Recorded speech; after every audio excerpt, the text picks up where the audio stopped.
Hello everyone, आज आपण FY BCom semester 2 financial accounting या सब्जेक्टमधील युनिट नंबर 3 पेज नंबर आहे 3.22, illustration number 4.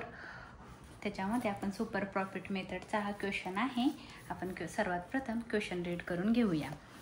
The following accounting data is made available in respect of Porwal and company Pune. Porwal and कंपनीचा data तुम्हाला खाली दिलेला आहे. Capital employed in business ₹50,000. Capital employed आहे बिझनेसचं ₹50,000. Trading profit and loss after tax for the last 4 years are as under. 4 वर्षाचा तुम्हाला profit and loss दिलेला आहे. प्रॉफिट अँड लॉस अकाउंटमधून किंवा ट्रेडिंग अकाउंटवरून काढतो आपण प्रॉफिट अँड लॉस, म्हणून त्यांनी इथं लिहिले trading profit and loss after tax for the last 4 years are as under. म्हणजे टॅक्स पेड केल्यानंतर जो प्रॉफिट झालेला आहे तो तुम्हाला खाली दिला आहे. 2016ला प्रॉफिट आहे, 17ला प्रॉफिट आहे, 18ला लॉस आहे. हे नीट बघा, एल मीन्स लॉस आहे आणि 19ला प्रॉफिट आहे. पुढे दिलेलं आहे market rate of investment on investment 8%. म्हणजेच ह्याला आपण काय म्हणतो, normal rate of returns. Normal rate of returns आहेत 8%. म्हणजे याचा अर्थ काय आहे की मार्केटमध्ये जर आपण तेवढे पैसे इन्व्हेस्ट केले असते तर आपल्याला 8% रिटर्न मिळाला असता. तर ह्याला म्हणतो आपण नॉर्मल रेट ऑफ रिटर्न्स. म्हणजे त्याला असं इथं दिलेलं आहे market rate of interest on investment 8%. तर 8% हे नॉर्मल रेट ऑफ रिटर्न आहेत. त्याच्यानंतर सांगितलेलं आहे आपल्याला remuneration of the proprietor from alternative employment. म्हणजे प्रोप्रायटर आहे, जे बिझनेसचे ओनर आहे, त्या ओनरला रेम्युनेशन म्हणजे सॅलरी आहे त्याची पुढं दिलेलं आहे. म्हणजे ही प्रोप्रायटरची सॅलरी आहे, बिझनेसच्या ओनरची सॅलरी दिलेली आहे. If not engaged in own business. तो स्वतःच्या बिझनेसमध्ये एंगेज नाही, म्हणजे तो स्वतःच्या बिझनेसमध्ये काम करत नाही. तर तो म्हणजे ह्या इथं असं सांगितलं आहे not engage in own business. तो स्वतःच्या बिझनेसमध्ये काम करत नाही. Amount of ₹3,000 per annum. तर त्याची जी सॅलरी आहे remuneration of the proprietor from the alternative employment. म्हणजे स्वतःच्या बिझनेसमध्ये तो काम करत नाही, पण या कंपनीमध्ये तो काम करतो आणि त्याला ₹3,000 पर ॲनम. पर ॲनम म्हणजे एका वर्षाला ₹3,000 सॅलरी आहे किंवा त्याचं रेम्युनेशन आहे. रेम्युनेशन म्हणजे मानधन म्हणतात त्याला, म्हणजेच salary.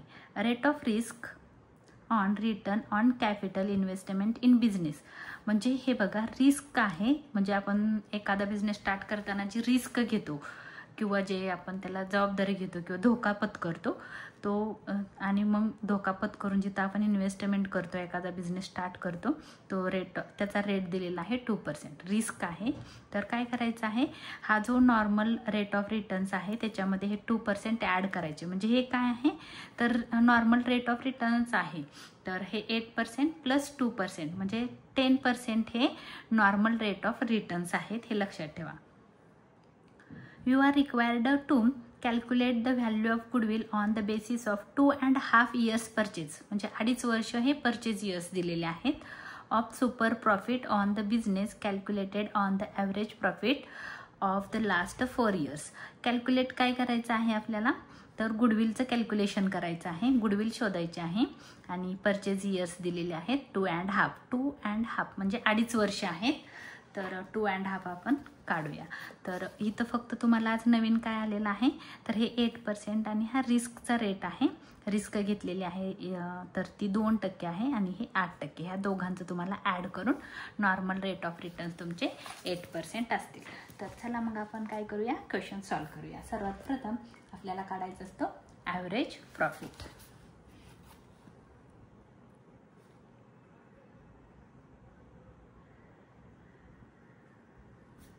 Average profit, calculation of average profit. तर ह्याचा फॉर्म्युला आहे average profit is equal to total profit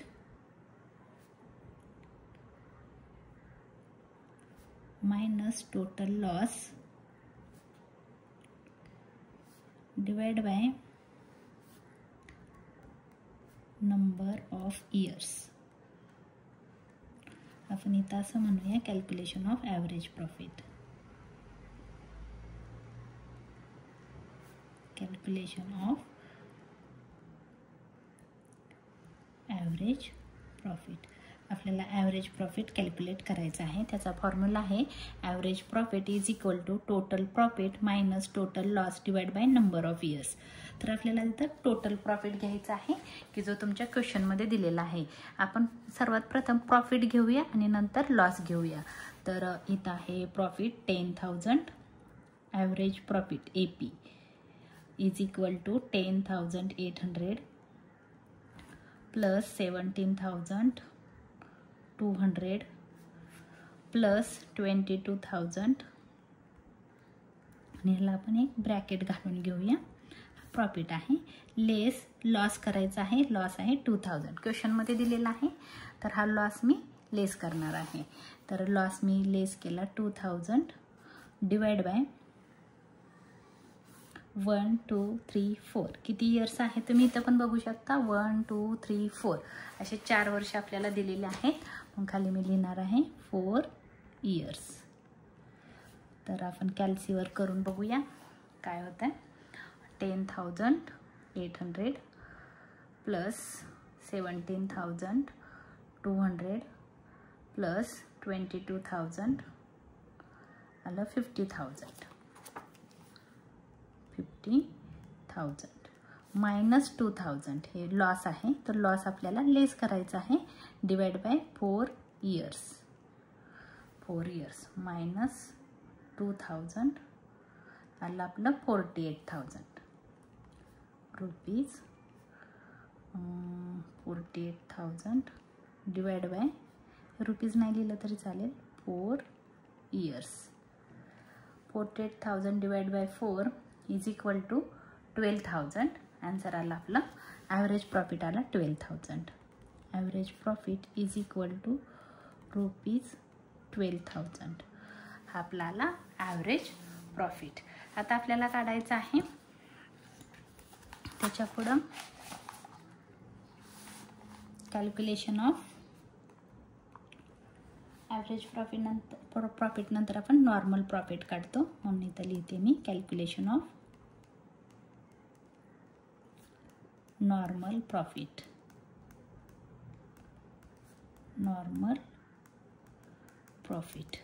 तर आता याचं कॅल्क्युलेशन कसं करायचं आहे. कॅपिटल एम्प्लॉयड फॉर्म्युला आहे त्याचा. Capital employed into. आता हे लक्षात ठेवा आपल्याला आज वेगळं दिलेलं आहे क्वेश्चनमध्ये. थोडंसं क्वेश्चनमध्ये तुम्हाला रिस्क पण दिलेली आहे. रिस्कचे 2% आहेत आणि नॉर्मल रेट ऑफ रिटर्न्स 8% आहे. ह्या दोघांचा आपल्याला ॲड करायचं आहे. म्हणून आपण इथं लिहिणार आहोत normal rate of returns. Normal rate of returns. आता कॅपिटल एम्प्लॉयड आपल्याला दिलेला आहे क्वेश्चनमध्ये. मला वाटतं आहे 50,000. कॅपिटल एम्प्लॉयड आहे 50,000 क्वेश्चनमध्ये दिलेला आहे. नॉर्मल रेट ऑफ रिटर्न्स इथं तुम्हाला काय करायचं आहे रिस्कला पण ॲड करायचं आहे. म्हणून आपण पहिले इथं नॉर्मल रेट ऑफ रिटर्न्स आहे ना इंटू इथं दिलेलं आहे into normal rate of returns. तर नॉर्मल रेट ऑफ रिटर्न्स इंटूचं साईन इथं टाकलं. नॉर्मल रेट ऑफ रिटर्न्स मी इथं म्हणू शकते rate of interest on investment. Rate of interest on investment. हे नाही लिहिलं तुम्ही तरी चालू शकतं. इथं तुम्ही 8% प्लस 2% पण करू शकता. Plus rate of risk on investment.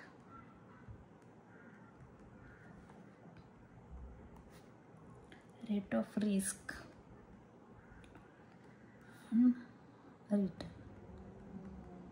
Return म्हणा इन्व्हेस्टमेंट म्हणा.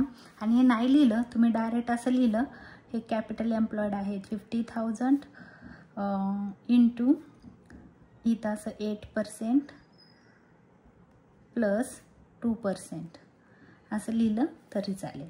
म्हणजे इथं येणार आहेत 50,000 इंटू 10%.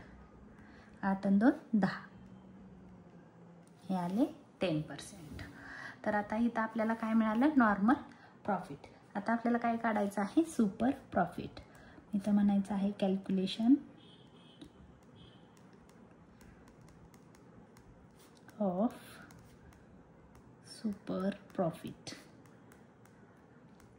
सुपर प्रॉफिट म्हणजे काय, तर ॲव्हरेज प्रॉफिट आणि नॉर्मल प्रॉफिट ह्या दोघांमधला जो डिस्टन्स आहे, म्हणजे मायनस करून जो डिफरन्स येईल त्याला आपण सुपर प्रॉफिट म्हणतो.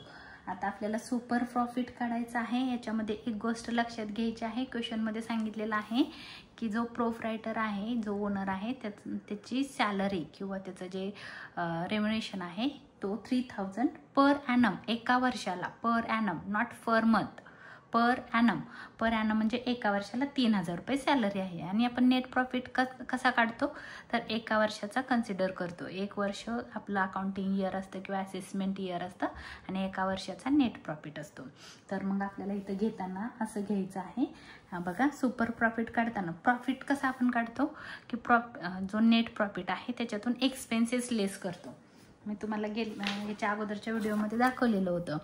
तर प्रॉफिट आपण कन्सिडर कसा करतो, तर प्रॉफिट जो नॉर्मल प्रॉफिट किंवा ग्रॉस प्रॉफिट म्हणूया आपण, इथं ग्रॉस प्रॉफिट झालेला असतो. त्या ग्रॉस प्रॉफिटमधून जे एक्सपेन्सेस असतात बिझनेसशी रिलेटेड ते आपण लेस करतो. म्हणजे इथं त्यांनी आपल्याला ग्रॉस प्रॉफिट जो झालेला आहे त्याच्यामधून आपल्याला काय करायचं आहे, म्हणजे इथं ॲव्हरेज प्रॉफिट म्हणलं तरी चालेल. ह्या ॲव्हरेज प्रॉफिटमधून gross profit means average profit 12,000 हा ग्रॉस प्रॉफिट झालेला आहे. त्याच्यातून 3000 रुपये एक्सपेन्सेस आहेत, म्हणजे त्याची सॅलरी आहे. ती जर लेस केली तर मला वाटते 9000 येतील. तर 9000 हा तुमचा प्रॉफिट आहे. आणि मग तुम्हाला काय करायचं आहे, हा म्हणजे तुमचा काय येईल, ॲव्हरेज प्रॉफिट येईल. आणि हा average profit 9000 into minus average profit तुमचा 9000 येईल. त्याच्यातून नॉर्मल प्रॉफिट तुम्हाला लेस करायचं आहे. तर मग इथं आपण असं एक सेंटेन्सेस लिहिते मी ब्रॅकेटमध्ये, ॲव्हरेज प्रॉफिट. थोडंसं बघा, आता आपल्याला काय करायचं आहे, मी इथं काय केलेलं आहे की ह्या ॲव्हरेज प्रॉफिटमधून एक्सपेन्सेस लेस केलेले आहे. म्हणजे एक्सपेन्सेस काय आहे, रेम्युनेशन ऑफ प्रोप्रायटर लेस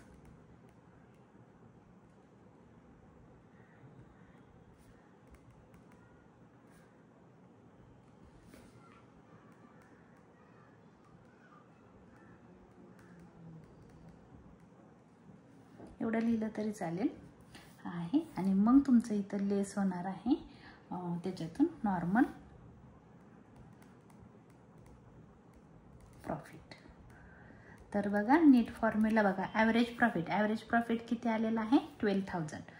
मी इथं लिहिणार आहे 12000 मायनस रेम्युनेशन ऑफ प्रोप्रायटर. रेम्युनेशन क्वेश्चनमध्ये दिलेलं आहे 3000.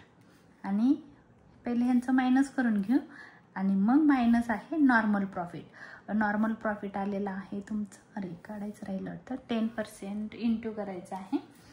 थोडंसं दाखवते, माझ्याकडून थोडंसं राहिलेलं आहे, इथं दाखवते. 50,000 इंटू 10%, 50,000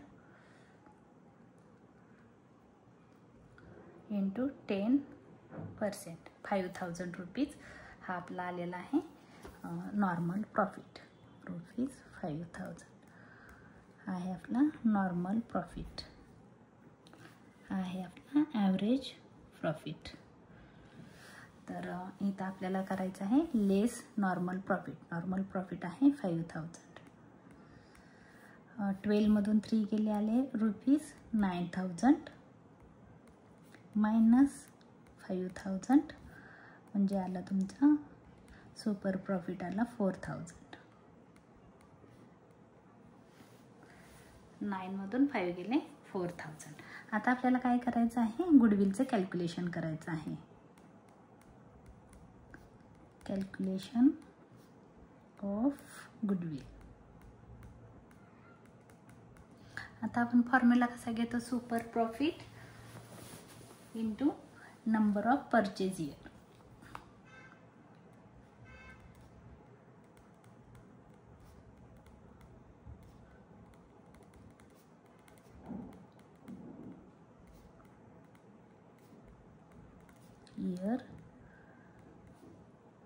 years purchase.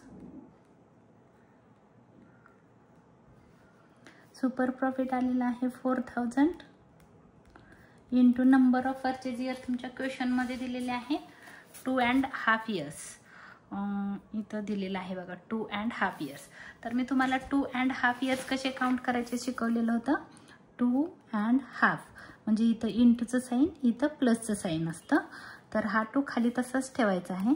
पहिलं बघा 2 हा इंटूचं साईन आहे, हे इंटू, नंतर हा 2, नंतर प्लसचं साईन, नंतर हा 1 डिवाइड बाय हा 2 डिनॉमिनेटरला होता तसंच आपण त्याला डिनॉमिनेटरला ठेवला. तर 2 2 जा 4 प्लस हा 1 डिवाइड बाय 2 म्हणजे आलं 5/2. तर तुम्ही कॅल्सीवर करू शकता 5/2 5 डिवाइड बाय 2 2.5 years म्हणजे 2.5 वर्ष. 2.5 years म्हणजेच 2.5 वर्ष. तर इथं तुम्हाला घ्यायचं आहे 2.5 years.